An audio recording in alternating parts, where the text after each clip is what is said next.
राजकारणामध्ये स्वप्न पाहणं चुकीचं आहे का?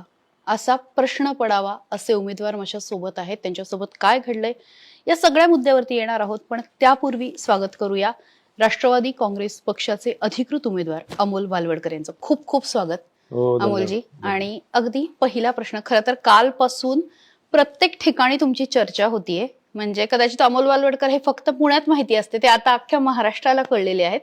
आणि त्याचं कारण म्हणजे भाजपने अचानक ऐनवेळी काही तास नाकारलेली उमेदवारी.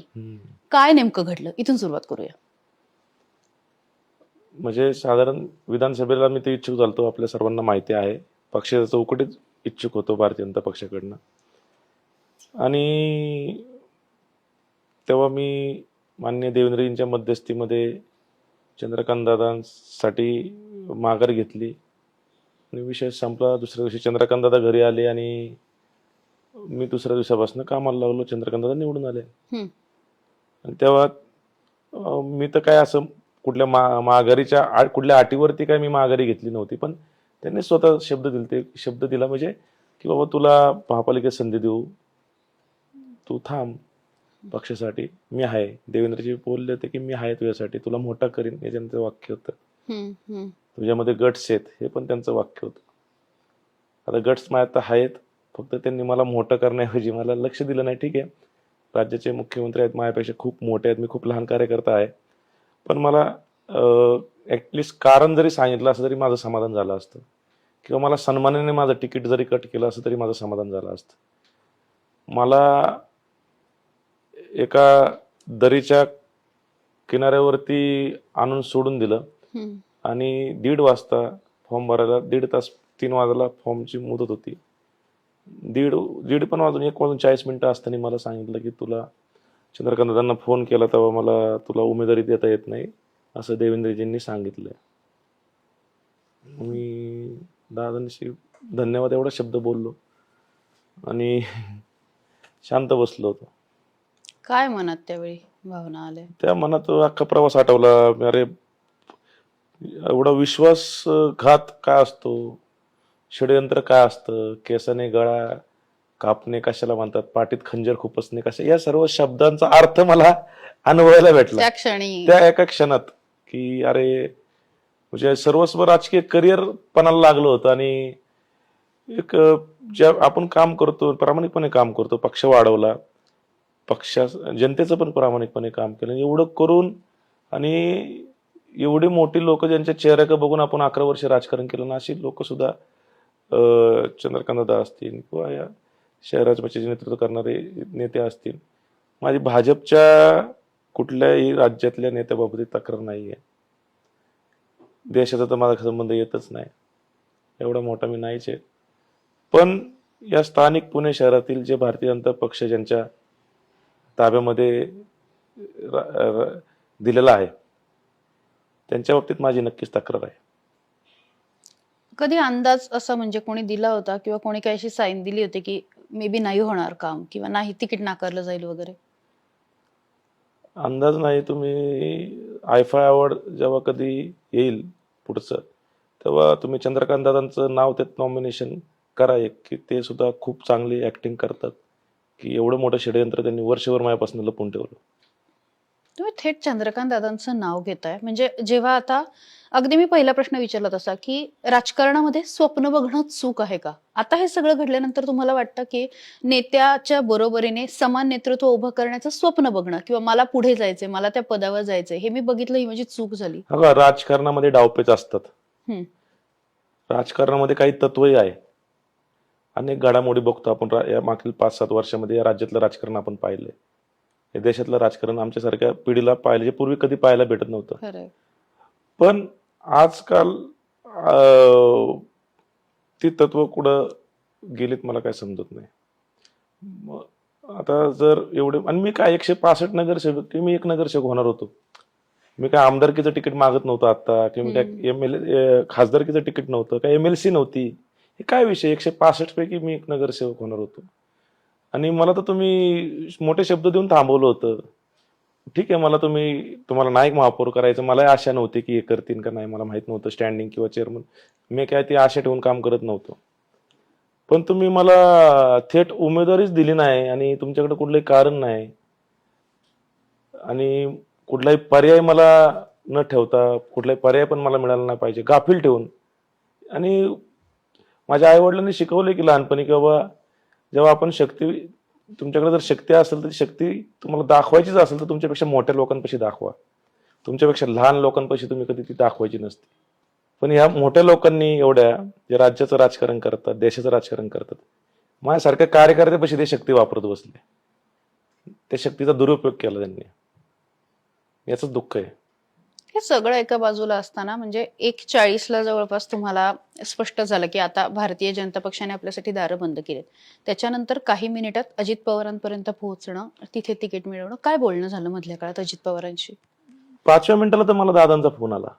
त्यांचा फोन आला? हो, कारण उमेदवारी तिकडे जाहीर झाली का बातमी ते सर्वकडचं लक्ष या गोष्टीकडे लागलं होतं आणि माझी उमेदवारी रद्द झाली.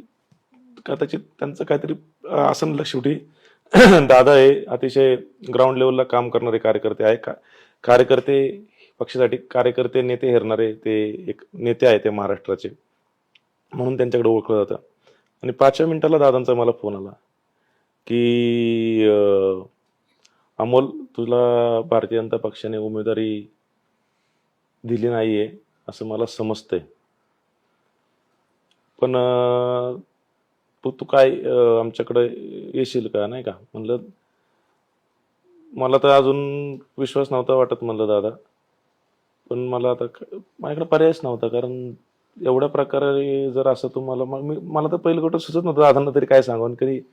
असा काही मिनिटात होतो, काही मिनिटच होते माझ्याकडं, काही सेकंदच माझ्याकडे होते, मिनिटच माझ्याकडे होते की दादांना मला सांगायचं होतं.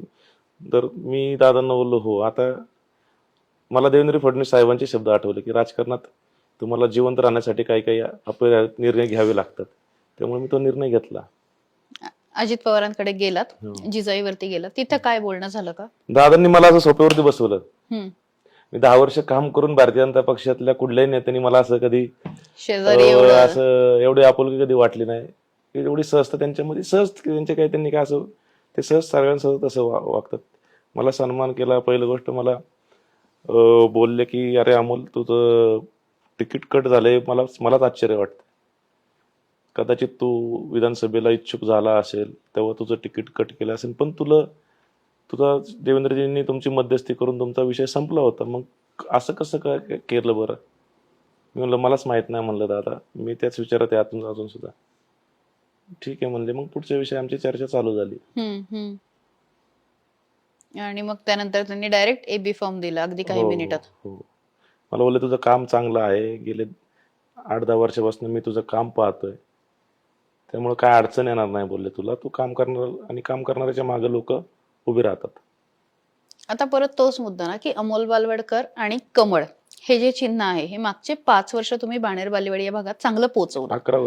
11 वर्ष तुमच्या प्रत्येक पोस्टरवरती प्रत्येक ठिकाणी तो उल्लेख असायचा, चिन्ह असायचं, अर्थात पक्षाचं चिन्ह होतं. आणि त्याच्यानंतर आता घड्याळ घेऊन लोकांपर्यंत पोहोचणं, किती तुम्हाला फरक वाटतो? किती सोपं आहे, अवघड आहे, काय आहे? पोहोचलोय मी ऑलरेडी, घराघरात नाही, मी मनामध्ये पोहोचलोय. आता कमळपर्यंत घेऊन मीच पोहोचलो होतो आणि घड्याळ तर मी आता जायच्या आधीच पोहोचले की अमोल भाई आता घड्याळ घेऊन आलेत.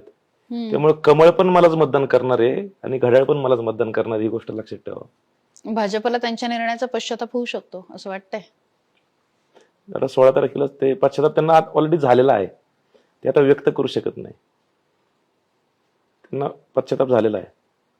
पण मग परत ना तोच मुद्दा की एखाद्याने पुढे जाण्याचं स्वप्न बघणं आणि अशा वेळी मोठ्या नेत्याने ते व्यक्तीचं करिअर. मी तेच सांगतो की स्पर्धा असती राजकारणात, माणूस प्रत्येक जण पुढे जाण्यासाठी प्रत्येकाला महत्वाकांक्षा असते. नगरसेवक वाटतं आमदार हो, नगरसेवक वाटतं महापौर हो, स्टँडिंग हो, पुढे आमदार हो, खासदार हो, मंत्री हो, कॅबिनेट मंत्री हो, ही महत्वाकांक्षा असती, स्पर्धा असतीच ना. त्याच्यामध्ये काय एखादं जर स्पर्धा माझ्या जागेवरती जर कोणी नगरसेवक उमेदवारी मागत असेल तर त्याच्याबाबत मला द्वेष किंवा त्याचं बाबतीत राग येण्याचं कारण नाही, ते प्रत्येकाला आहे. आणि स्पर्धा असावीच, मी तर त्या मतात. त्याशिवाय तुम्ही खरा कार्यकर्ता पुढे येऊ शकत नाही. स्पर्धा संपली तर कोण कामं करणार लोकांची, कशाला कामं करतील? जे काही लोक कामं करतात एकमेकांच्या स्पर्धेमुळेच कामं करतात. लोकांचे प्रश्न सोडण्याची स्पर्धा राहिली पाहिजे.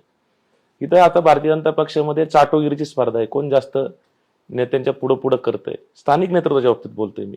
माझं जे काय बोलणं हे पुणे शहरातल्या भारतीय जनता पक्ष ज्यांच्या दावणीला बांधलाय वरच्या नेतृत्वाने, मी भारतीय आणि ज्या लोकांवरती अन्याय झालाय भारतीय जनता पक्षाच्या, मी त्यांच्या वतीने बोलणारा कार्यकर्ता. कदाचित त्यांना बोलता येत नाही. अनेक जणांनी मला फोन केले. मी त्याच प्रश्नाकडे येणार होते की म्हणजे आता तुमचं जसं तिकीट कापलं तसं 40 पेक्षा जास्त जे 2017ला निवडून आले होते त्या माजी नगरसेवकांना भाजपने संधी दिली नाही, जे काही त्यांचे मुद्दे असतील ते विचार करून. पण त्यातल्या काहींचे फोन वगैरे झाले का की अमोल तू लढतोयस किंवा तू बोलतोयस तर आमचं पण हेच मत आहे? मी त्यांचाच आवाज आहे. मी महाराष्ट्रात त्यांचं इथलं नाही तर मी महाराष्ट्रात ज्या कार्यकर्त्यांसोबत असेल. अहो आज तुम्ही सांगा, 2017ला निवडणुका झाल्यात महानगरपालिकेच्या या राज्यातल्या बऱ्याच ठिकाणच्या. तेव्हापासून आजपर्यंत निवडणुका नाही झाल्या. मी नगरसेवक झालो 2017ला. त्यासाठी मी संघर्ष केला राष्ट्रवादी सोबतच 3-4 वर्ष. तिथं कमळ फुलत नव्हतं. बरोबर आहे. बरोबर. माझ्यासोबत अजून 2 नगरसेवक निवडून आले. केवळ एकच राष्ट्रवादी, 4 पैकी 1 जागा आली. त्यानंतर मी 1.5-2 वर्ष मला काम करायची संधी मिळाली. त्यानंतर कोरोना आला. कोरोनामध्ये 2 वर्ष दिले. महापालिकेचं कुठलंही बजेट त्या ठिकाणी नगरसेवकांना मिळालं नाही. त्यानंतर 1 वर्ष नाही जात तर इलेक्शन लांबल्या. इलेक्शन नाही लांबलं तर त्या इलेक्शन आजपर्यंत लांबल्या. मग या काळामध्ये कोरोना आला. मधल्या काळामध्ये भारतीय जनता पक्ष हा विरोधी गटात होता. तेव्हा भारतीय जनता पक्षाची याच लोकांनी काम केलं. कोरोना काळात सुद्धा याच लोकांनी काम केलं भारतीय जनता पक्षाच्या वतीने रस्त्यावरती स्वतःचा जीव धोक्यात घालून. प्रशासन काळात सुद्धा नागरिकांच्या खिशात कुठलाही फंड नाही. खड्डा कसा बुजवायचा, ड्रेनेजचं काम कसं करायचं, स्ट्रीट लाईट कशी लावायची, कचरा, नागरिकांच्या समस्या ह्याच लोकांनी सोडवल्या ना 4 वर्ष. तुम्ही त्यांना 19च्या विधानसभेला वापरलं, 19च्या लोकसभेला वापरलं, तुम्ही त्यांना 2024च्या लोकसभेला वापरलं, तुम्ही त्यांना 24च्या विधानसभेला वापरलं आणि आता त्यांचा वापर करून त्यांना फेकून दिलं. बरं तुम्ही त्यांची तिकीट कट करा. माझं काय म्हणणं नाही. शेवटी एखाद्या प्रभागामध्ये मोठ्या नेत्यांची अडचण असते, पक्षाची अडचण असू शकते की इच्छुक असतात. एका जागेवरती 2, 3, 4 इच्छुक असतात. पण तुम्ही जेव्हा एखादा सन्माननीय माजी नगरसेवकाची उमेदवारी रद्द करता तर तुम्ही त्याला सन्मानाने बोलवा, त्याच्याशी बोला. त्याचं तिकीट रद्द झाल्यानंतर एखाद्या पुणे शहरा लेवलचे जे काही नेते आहेत त्यांनी त्यांचं सांत्वन करावं, त्यांच्याशी 2 शब्द बोलावे. ह्यांना वाऱ्यावर सोडून दिलं. ही परिस्थिती आज. तुम्ही कुठल्या नगरसेवकाला विचारा ज्यांचं तिकीट रद्द झालं, त्यांना विचारा की तुमच्याशी कुठल्या भारतीय जनता पक्षाच्या कुठल्या नेत्याने तुमची समजूत काढली का, तुम्हाला घरी येऊन भेटले का. कुठलाही नगरसेवक असतो कुठल्याही पक्षाचा, तो जेव्हा काम करतो स्वतःच्या कुटुंबाला तो वेळ देऊ शकत नाही. पण नाही. भाजपचे ते जे आहे म्हणजे मतदार नोंदणी, याद्या करणं, पन्ना प्रमुख वगैरे ती जी व्यवस्था आहे ती सगळी तुम्ही फॉलो केलेली होती. म्हणजे या 4 निवडणुकांना इथं सगळे कामं करून जे घेतली. काय पन्ना काय जे आहे ना त्यांनी दाखव माझ्या प्रभागात काय ते. काम करणाऱ्या लोकांना जनता निवडून देते. हे पन्ना बिन्ना सगळं नावाला आहे. भारतीय जनता पक्षातल्या लोकांना केवळ नरेंद्र मोदींमुळे मतदान मिळतंय. देवेंद्र फडणवीसांच्या माध्यमातून जे काही प्रकल्प या पुणे शहरासाठी येते त्याच्यावरती मतदान मिळतंय आणि हिंदुत्वावरती काही मतदान मिळतं. काम करून मला असं वाटतं की या विषयावरती तुम्ही लोकसभेमध्ये तुम्ही त्याच्यावरती वेगळे विषय करून लढता, विधानसभेमध्ये तुम्ही खाली नगरसेवकला तुम्ही सुद्धा तर नागरिक आता शहाणे झालेले आहेत. अशा प्रकारे आता यावेळेस मतदान करणार नाही. काम करणाऱ्या लोकांनाच मी तर विनंती करतो तुमच्या इंटरव्ह्यूच्या माध्यमातून की या पुण्यातल्याच बोलतो मी, पुणेकरांनो, तुम्ही तुमच्या समोर कुठल्याही पक्षाचा कार्यकर्ता असू दे, जो काम करतो ग्राउंड लेवलला तुम्ही त्याला मतदान द्या. आता परत पुढचा प्रश्न की शेवटी अजित पवारांच्या राष्ट्रवादीची आणि भाजपची सुद्धा महायुती आहेच वरती. जर उद्या असं झालं की म्हणजे निवडणुका झाल्यानंतर अजित पवार यांनी त्यांचे नगरसेवक जे आहेत ते पुन्हा महायुतीमध्ये मर्ज केले किंवा भाजपला पाठिंबा दिला, होऊ शकतं ना, राजकारणात काही होऊ शकतं. मग अशा वेळी तुम्ही काय करणार? म्हणजे तुम्हाला मी भारतीय जनता पक्ष सोडून मी भारतीय जनता पक्ष नाही सोडलं, भारतीय जनता पक्षाने मला सोडलं. मी राजकारणात जिवंत राहण्यासाठी माझ्यावरती माझा पुनर्जन्म माननीय अजितदादा पवार यांनी केलेला आहे राजकारणामध्ये. मी संपलो होतो. इथून पुढचं काळजी अजितदादांच्या नेतृत्वाखालीच करणार मी जे काय काम करणार. त्यांनी सांगितलं की उद्या आपल्याला भाजपसोबत काम करायचंय तर करणार ना, काय अडचण आहे. अजितदादा पवार माननीय पंतप्रधान नरेंद्रजी मोदी यांचं नेतृत्व मान्य करूनच महायुतीमध्ये आलेले आहे. मी माननीय नरेंद्रजी मोदींकडे पाहून 2014ला देवेंद्रजी फडणवीस यांच्याकडे बघून 2014ला भारतीय जनता पक्षामध्ये काम चालू केलंय. माझे नेते ते आहेतच ना. माझा वाद हा स्थानिक नेतृत्वावरती आहे भारतीय जनता पक्षाचा.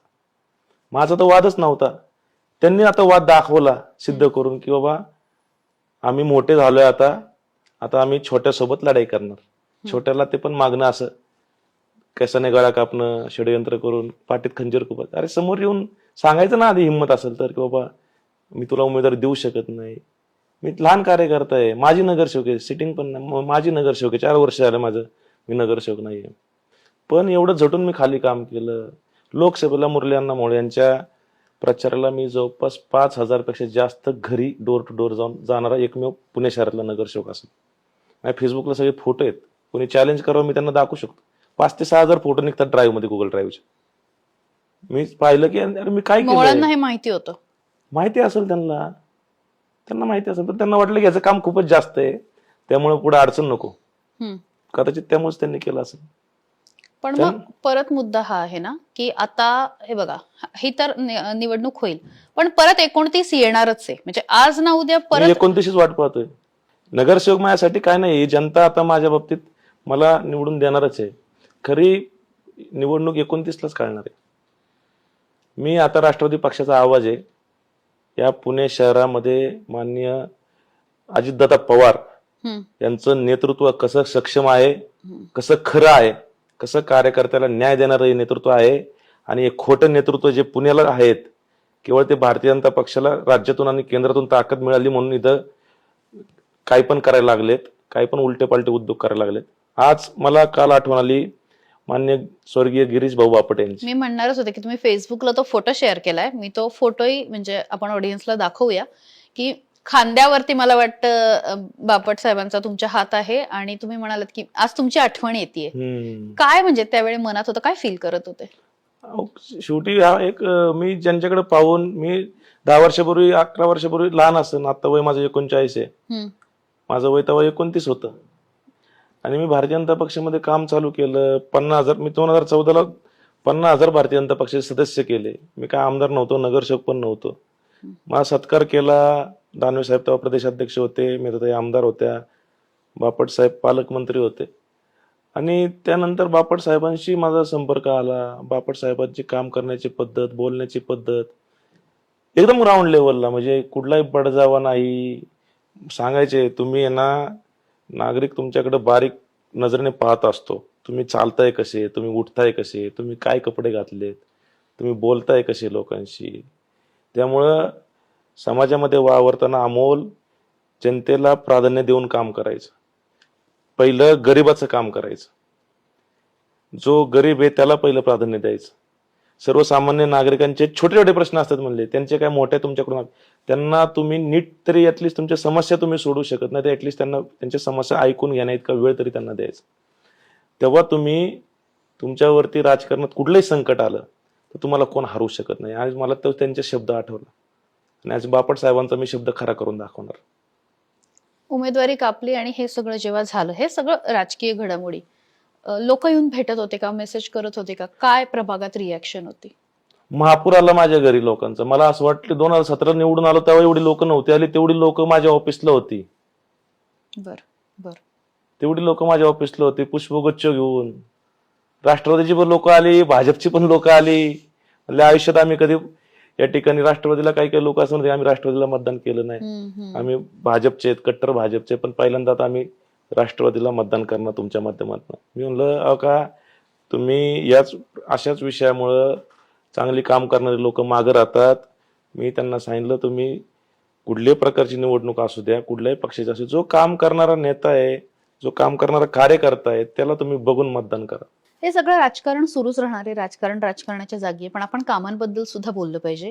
कारण शहरामध्ये स्थायी समिती किंवा 2-4 समिती चर्चेत असतात, पण शहर सुधारणासारखी अतिशय महत्वाची समिती आणि त्याच्या अध्यक्षपदी काम केलेलं आहे. त्या काळातलं काम कसं होतं त्याच्याबद्दल थोडंसं जाणून घ्यायला आवडेल. शहर सुधारणा समिती पदी माझी मान्य गिरीशजी बापट साहेबांनी त्यावेळेस नियुक्ती केली होती. लोकसभेची निवडणूक मला वाटते होऊन गेली ती 2019ची. 2019 मध्येच मला त्या ठिकाणी ती जबाबदारी मिळाली आणि मी त्या ठिकाणी चांगलं काम केलं. हम्म. जवळपास जे कोविड हॉस्पिटल तुम्हाला सांगतो, आता त्या पुणे शहराचं जे कोविड हॉस्पिटल होतं, एक तर शिवाजीनगरला एक होतं त्या COEP ग्राउंडला, च्या ग्राउंडला COEP, आणि एक होतं बानेरला, बरोबर. जे बिल्डिंग आहे ती. हो हो हो. तेव्हा मला जेव्हा शहर सुधारणा समितीचा अध्यक्ष केलं तेव्हा ती बिल्डिंग कम्प्लिशनला येत होती आणि ती बिल्डिंग हॉस्पिटल म्हणून नव्हती. तर ते एक सावरकर भवन कसं आहे अच्छा तशी अच्छा. कमर्शियल बिल्डिंग म्हणून बर. त्याचं काम चालू होतं. तर तिथला जो डेव्हलपर आहे त्यांना कंडिशन होती की तुम्ही महानगरपालिकेला एक अशी बिल्डिंग बांधून द्या जी महानगरपालिका कोणाला भाड्याने देईल, रेंटने देईल आणि एखाद्या ऑफिसेस असे तिथं बनतील आणि एक रेव्हेन्यू महानगरपालिकेला उत्पन्न जनरेट निर्माण होईल. होईल. तेव्हा ही गोष्ट माझ्या लक्षात आली. तेव्हा माझ्याकडे रोज लोक हॉस्पिटल किंवा याच्यासाठी लोक येत असतात. तर मी पहिला तो बदल केला की बाबा ही बिल्डिंग व्यापारी नाही बनणार, ही तर हॉस्पिटल बनणार. मी महानगरपालिकेमध्ये ठराव दिला, त्या विकासकाशी बोललो, ते म्हणले काय हरकत नाही, चांगलं काम आहे, तशी पण आम्हाला महापालिकेला हँडल करायचे आहे. मग त्याप्रमाणे तिथल्या लिफ्टचं साईज, चेंज ऑफ यूज, त्याचं बांधकाम परवाने त्या सर्व चेंज केलं. महानगरपालिकेमध्ये मुख्य सभेमध्ये ठराव केला की या ठिकाणी या वास्तूचं रूपांतर एका चांगल्या हॉस्पिटलमध्ये व्हावं आणि ही वास्तू कुठल्याही एका चांगली संस्थेला द्यावी की जी तिथं लोकांसाठी काम करेल, नाममात्र पैशात किंवा 50% लोकांना फ्री उपचार, जे काय कंडिशन ते महानगरपालिकेचे अधिकारी ठरवतील. आणि तो निर्णय मान्य झाला आणि त्या ठिकाणी ते हॉस्पिटल उभं राहिलं. त्याचं सर्व काम पूर्ण झालं. हजारो लोकांना त्याचा उपयोग झाला. खरंय. आणि ते प्रस्तावानंतर आम्ही शोधत होतो कुठली तरी संस्था भेटते का, आणि त्याच काळात कोरोना आला आणि मी सुचवलं की बाबा या ठिकाणी एक हॉस्पिटल आपलं त्यासाठी आहे.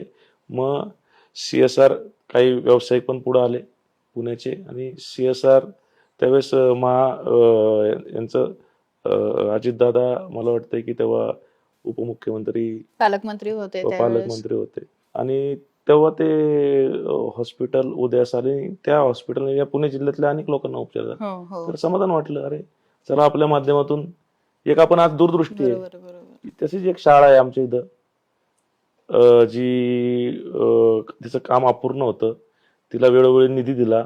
तिथला एक ठराव केला की या भागामध्ये आमच्या भागात इंग्लिश मिडियमच्या शाळा आहे ना, 1 लाख 2 लाखाच्या खाली कुठं फी नाही लहान मुलाला सुद्धा. आणि अनेक लोक येतात, भाऊ शिक्षण खूप महाग झालंय, फी माफ करायला लावा. रोजचे प्रश्न आहेत. आरोग्य आणि शिक्षण हे पुण्यामधल्या आजची त्याची परिस्थिती अतिशय वाईट आहे गरिबांसाठी. तर म्हणलं की ही शाळा जर झाली तर अनेक लोकांना शिक्षण भेटेल. मी तो ठराव महानगरपालिकेमध्ये पास करून घेतला की ही इमारतमध्ये एखादी इंग्लिश मिडियम कुठल्याही संस्थेला, कारण महापालिकेकडे ती व्यवस्था नाही इंग्लिश माध्यमिक शिकवायची, एखाद्या असं कुठल्याही शिक्षण द्या की तिथं 50% विद्यार्थी फ्रीमध्ये शिकतील चांगल्या क्वालिटीचा. तो ठराव अजूनही माझा पडून आहे, कारण ते कोरोना आल्यावर प्रशासन राज झालं. मी चंद्रकांत दादांकडे हे दोन्ही विषय मांडले. आजच्या डेटला ती शाळा, आणि तुम्हाला आता आठवलं मला, ऐका, 1 वर्षापूर्वी जेव्हा चंद्रकांत दादा माझा विषय ज्या दिवशी मिटला तर मी चंद्रकांत दादाकडे काय मागणी केली होती माहितीये का, हे 2 विषय माझे फक्त तुम्ही सोडून द्या, एक हॉस्पिटल हे मार्गी लावा आणि ही शाळा मार्गी लावा. अजूनही धुळकात पडले. तेव्हा काय म्हणाले होते? लगेच करून देतो बोलले. माझ्यासमोर त्यांचे वैडी मोठे, त्यांना फोन लावला त्यांनी, हे अमोलचे हे 2 कामं पूर्ण करा. आत्ताही तुम्ही जाऊन बघा, उद्या इंटरव्ह्यू घ्या, ती बिल्डिंग बघा, तुम्ही दोन्ही बिल्डिंग बघा. सरकारनं आम्हाला, मी आता आठवलं मला तो विषय, जर कॅबिनेट मंत्री, अरे कशाला निवडून दिलेत आम्ही हे लोक, इथले विषय असे पडायला, गोरगरिबांची मुलं रस्त्यावरती राहायला, गोरगरिबांना आरोग्य बांधायचं तर नाहीच आहे, जे आहे ते फक्त चालू करायचंय. मी काय बांधायचं बोलतोय का? बांधले तर आम्ही ना, पूर्ण केले ना, अख्खं फर्निचर साडायला लागले. म्हणजे प्रकल्प तयार आहे, ठराव पण तयार आहे. माहिती काय या विषयाची? तुम्ही तंत्र काय, ते शिक्षण मंत्री आहे, तुमच्या मतदारसंघातली शाळा गेले 4 वर्ष झाले तिथं 1,500 विद्यार्थी शिकू शकतात, गोरगरिबांची मुलं, ती पडू नये. पालवडी हायस्ट्रीटला आहे ती शाळा. बानरमध्ये 40,000 स्क्वेअर फूटचं हॉस्पिटल धूळ खात पडलंय. कोणाच्या मतदारसंघात आहे 40,000 स्क्वेअर फूटचं हॉस्पिटल? कोरोना काळानंतर आता धूळ खात पडले. इथं गोरगरिबांना उपचार घ्यायचं म्हणलं तर ज्युपिटर किंवा मणिपाल सारख्या हॉस्पिटल 1 दिवस थांबलं तर लाख रुपयाच्या खाली बिल येत नाही. ही जबाबदारी कोणाची आहे? तुम्ही गिरणी कामगाराचा मुलगा स्वतःला म्हणता, त्याचं भांडवल करता, मग गरिबांसाठी तुम्ही फक्त चॉकलेट वाटत हिंडता का? लहान मुलींना कपडे वाटा, त्यांना साड्या वाटा. अरे लोकांचे प्रश्न ते नाहीयेत. लोकांना चांगलं आरोग्य पाहिजे, चांगलं शिक्षण पाहिजे, रस्ते स्वच्छ पाहिजे, पाणी आलं पाहिजे 2 टाइम, ट्रॅफिक नाही पाहिजे रस्त्यावरती. हे प्रश्न आहे लोकांचे. तुम्ही मेट्रो बनती माननीय नरेंद्र मोदींच्या माध्यमातून, पण ते मेट्रो खाली खड्डे आहेत, खाली कचरा आहे. म्हणजे आपण वरती मेट्रोने फिरतोय पण खाली आपण पुढे जातोय पण मागचा सपाटा, अशा प्रकारे या ठिकाणी चाललेला आहे. ही जबाबदारी कुणाची आहे? कुठल्या नेतृत्वाची? आम्ही तर 4 वर्ष नाहीये, मला 1 रुपयाचा निधी आजपर्यंत भेटलेला नाहीये. हे सगळं तुम्ही म्हणता की ही सगळी कामं आहे, पण याच काळात तुम्हीही प्रभागामध्ये अनेक कामं केली. म्हणजे मी आता माझ्या कामावरती येतो. या बाणेरवाडी भागामध्ये 2014-15ला पाण्याचा अतिशय गंभीर प्रश्न होता. मी कार्यकर्ता होतो. त्यावेळी मी सर्व नागरिकांना एकत्र केलं, महानगरपालिकेच्या विरोधात आंदोलन केलं की बाबा इथं पाणी नाही, तुम्ही पाणी द्या. प्रचंड टँकर शिवाय सोसायट्या चालत नव्हत्या. त्यानंतर मी महानगरपालिकेमध्ये याचिका टाकली. मी विचार केला की बाबा इथं आधीच पाणी नाही, आता एवढी बांधकामं वाढतात, तर यांचं काय व्हायचं? आधीच्याच लोकांना पाणी पोचत नाहीये, तर नवीन लोक उद्या येणार आहेत, त्यांचं काय होणार? तर त्या याचिकेवरती निर्णय होत होता. पण त्या दरम्यानच्या काळात मी रस्त्यावर येऊन आंदोलन केलं, अनेक विषय मार्गी लावले, माझं संपर्क कार्यालय चालू केलं, त्याच्या माध्यमातून लोकांची कामं केली. अनेक नवीन नवीन संकल्पना मी त्या ठिकाणी माझ्या भागामध्ये राबवल्या आणि नागरिकांचा विश्वास संपादन केला. आणि 2017ला मी निवडून आलो तरी महानगरपालिकेमध्ये पहिला प्रश्न, मी पहिल्या दिवसाच्या भाषणात मी बाणेरवाडीच्या प्रश्नासाठी भांडण केलं. आणि त्याच्या काही दिवसातच उच्च न्यायालयाने स्टे दिला की या बाणेरवाडीमधले जोपर्यंत पहिल्या लोकांना पाणी मिळत नाही, नवीन बांधकामं थांबवा. या देशामध्ये पहिल्यांदा 8 महिने बांधकाम थांबवणं अशी एखाद्या भागातली पहिल्यांदा ऑर्डर झाली. एका पुस्तकात पण उल्लेख आहे त्याचा, ते पुस्तकाचं नाव मला आठवत नाही. जे एक लॉयर आहे, त्यांनी या देशातल्या अनेक अशा युनिक खटल्यांचं विश्लेषण त्याच्यामध्ये केलंय. मला ते एका नागरिकांनी दाखवलं, मला पण माहित नव्हतं. मी आता प्रचारात होतो तेव्हा, मी दाखवतो, मला इंटरव्ह्यू झाले की ते दाखवतो. तर त्यानंतर मग महापालिका जागेवरती आली, बांधकाम थांबली, बांधकाम खातं, रेव्हेन्यू थांबला. मग आयुक्तांनी बोलवलं, मग आमच्या पक्षाचे नेते, अरे बाबा ते करायला लागल, ते कर. म्हणलं मला काय नाही, मी सहकार्य करतो महानगरपालिकेला, पण मला शब्द द्या. तेव्हा त्यांनी शब्द दिला की तुम्हाला जे पाहिजे ते पाण्यासाठी बजेट देतो. पण तेव्हाच देवेंद्रजींनी 24/7 ची योजना महापालिकेमध्ये आणली. आणि 24/7 योजनेचं सुद्धा तुम्ही माहिती घ्या. या पुणे शहरामध्ये 24/7 योजनेची परिस्थिती काय आहे? भारतीय जनता पक्षाच्या माध्यमातून केंद्र देतंय, राज्य देतंय, यांना आयत भेटते ते पण पूर्ण करता येत नाही. 24/7 योजना आता पूर्णपणे काम तिचं स्लो चालू आहे. फक्त मी माझ्या भागातला पाठपुरावा केला, मी आंदोलनाला बसतो. 15 दिवस मी चांदणी चौकात रात्रभर त्या ठिकाणी गेलो. चंद्रकांत दादाला सांगतोय, दादा निवडणुका आल्यात, पाणी प्रश्न गंभीर आहे, आपल्याला सोडवावं लागल. त्यांनी सिरियसच नाही घेतलं. मी 15 दिवस चांदणी चौकाच्या टाकीवरती जाऊन स्वतः वाल फिरवायचो. माझ्या भागात जास्त कुठला नगरसेवक जातो टाकीवर जाऊन केलं? टाकीवरती जाऊन. विक्रम कुमार आयुक्त होते, म्हणलं तुमच्यावर गुन्हा दाखल करतो 353. म्हणलं करा गुन्हा दाखल, मला काय नाही फरक पडत. कधी आता माझ्या फेसबुकच्या पोस्ट चेक करून बघा. तेव्हा त्यांना कॉल करून आंदोलन केलं मी. विक्रम कुमारांना माझा वाद झाला. मी नागरिकांना नंबर दिला, बाबा आम्ही तर नगरसेवक नाहीये, तुम्ही पण दखल पण घेत नाहीये. आणि 24/7 योजना 90% काम पूर्ण झालंय. मी त्याचा कायम पाठपुरावा घेत होतो. कुठं पाणी लिकेज आहे त्याचे व्हिडिओ टाकले, कुठं काय काय सगळं केलं. 10% कामासाठी तुम्ही एवढा प्रकल्प थांबवलाय, त्याचं काम पूर्ण करा. मी 15 दिवस चांदणी चौकावरती होतो. तेव्हा माझ्याच कार्यालयासमोर मी दादांना विनंती केली की तुम्ही आयुक्तांना बोलवा, भागातल्या नागरिकांना बोलवा. आणि त्या ठिकाणी ती मिटिंग झाली. आणि त्या माध्यमातून मग तेव्हा चंद्रकांत दादांनी प्रशासनाला आदेश दिला की बाबा एक निवडणुका आल्यात, आता हे काम सोडावं लागेल. कदाचित मी 15 दिवस तिथं जात नाही, त्यांचा पाठपुरावा करत नाही, पोटतिडकीने सांगत नाही, ते कामच झालं नसतं. ही कधीची गोष्ट आहे? ही आता 2023-24 ची गोष्ट आहे. 23ची गोष्ट आहे. तेव्हा 24/7 आजच्या डेटला माहिती घ्या, 2017ला आलेला 24/7 प्रकल्प अजूनही या पुणे शहरामध्ये नरेंद्रजी देतात आहे, देवेंद्रजी पण देतात आहे, पण या नेतृत्वांना पूर्ण करतात सुद्धा ते काम, तेवढं सुद्धा काम त्यांना करता येत नाही. फक्त माझ्या प्रभागात आज मला समाधान आहे, तो प्रकल्प पूर्ण झाला तेव्हा देवेंद्रजी फडणवीस साहेबांना त्या ठिकाणी त्यांनी आले आणि त्याचं भूमिपूजन केलं आणि आमच्या प्रभागामध्ये 24/7 हा केवळ मी पाठपुरावा केला आणि देवेंद्रजींनी त्या ठिकाणी आणि तिथे संकल्पना आणली 24/7, त्यामुळे तिथं पाण्यात चालू आहे. हम्म. आज नाही तर गंभीर परिस्थिती झाली असते. माझे 2 कारले आहेत बाणेर बालेवाडीमध्ये. आतापर्यंत लाखोच्या संख्येने मी लोकांची वैयक्तिक कामं केलीत. आमच्या भागातले कुठल्या पण 90% लोकांचे आधार कार्ड माझ्या ऑफिसमधून निघलेत, पॅन कार्ड माझ्या ऑफिसमधून निघलेत, जे काय दाखले लागतात ते माझ्या ऑफिसमधून मिळतात. आपण सगळं फ्री ऑफ कॉस्ट. सगळं फ्री ऑफ, जे काही गव्हर्नमेंट चार्जेस तेच हा. फक्त घेतो. जवळपास 15 लोकांचा स्टाफ ठेवतोय मी, 2 कारले चालवतो. कोणासाठी करतो? भारतीय जनता पक्षच वाढवतो ना. वरती मोदीजींचाच फोटो आहे, देवेंद्रजींचाच फोटो आहे, पक्षाचे आमचे सर्व या शहराचे न काम करणारे नेते आहेत, हा, त्यांचेच फोटो आहेत वरती. काय केलं मी, असं काय चूक केली? मग जास्त काम कदाचित डोळ्यात खुपलं, माझी महत्वाकांक्षा यांच्या डोळ्यात खुपली. मग राजकारण त्यासाठी चालू ना, मी काम करण्यासाठीच. मग काम पण नाही करायचं का? काही चापलुसी मी करू शकत नाही, सन्मानाने मी काय पाहिजे ते करू शकतो. तेवढा वेळ पण नाही ना, आम्ही जनतेत जाऊन काम करतो, या गोष्टी करायला वेळ तरी कोणाला आहे? पण म्हणजे या 2024चा जो इन्सिडेन्स झाला, म्हणजे त्याच्यानंतर विधानसभा झाल्या, विधानसभेनंतर कोथरूडमध्ये भाजपचं कमळ फुललं, त्याच्यानंतर संबंधित आमदार म्हणजे अगदी चंद्रकांत पाटील हे तुमच्या भागात आले होते का? काही कार्यक्रम तुम्ही ऑर्गनाईज केले होते का? आले त्याला होते, होते माझ्या का? कार्यक्रमाला आले ना.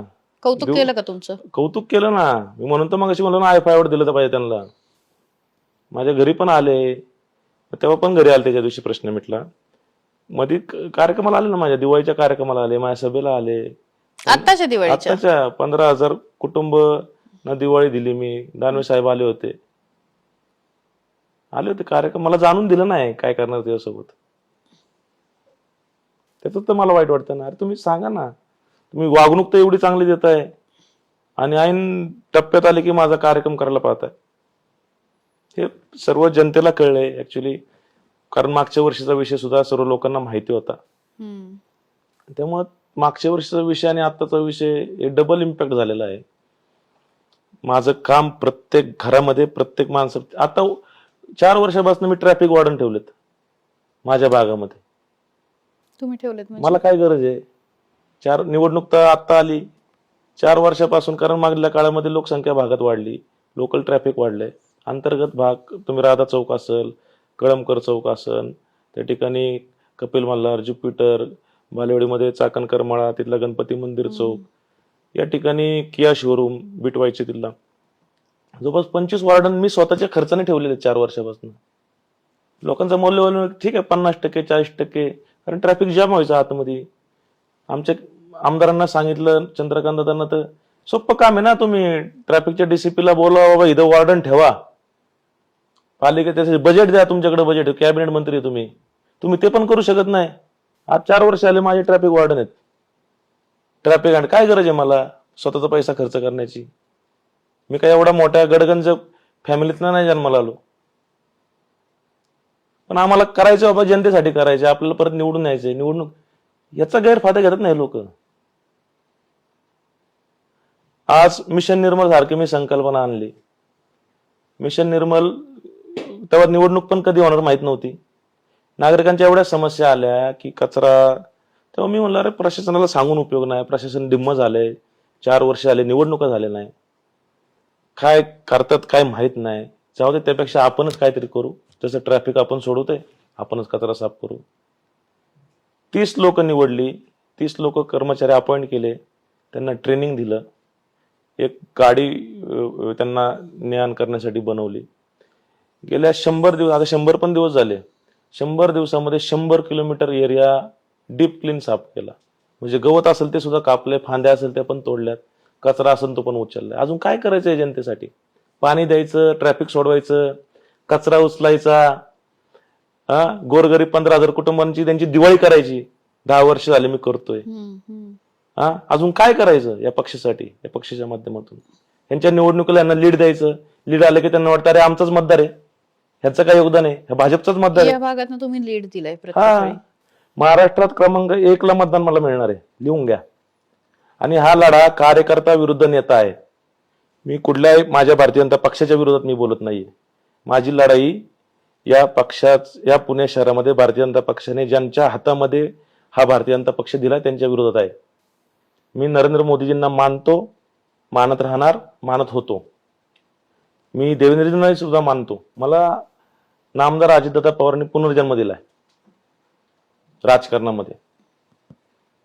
मी तर मेलच होतो आणि एकदा पुनर्जन्म झाला की त्या माणसाची भीती मेलेली असते. माझी आता भीती मेलेली, मी कोणाला भेट नाही आता. माझ्या डोक्यात एकच, अजितदादा पवार, राष्ट्रवादी काँग्रेस पक्ष आणि माझ्या भागातली जनता. काम करत राहणार. काम करत आलोय, काम करत राहू.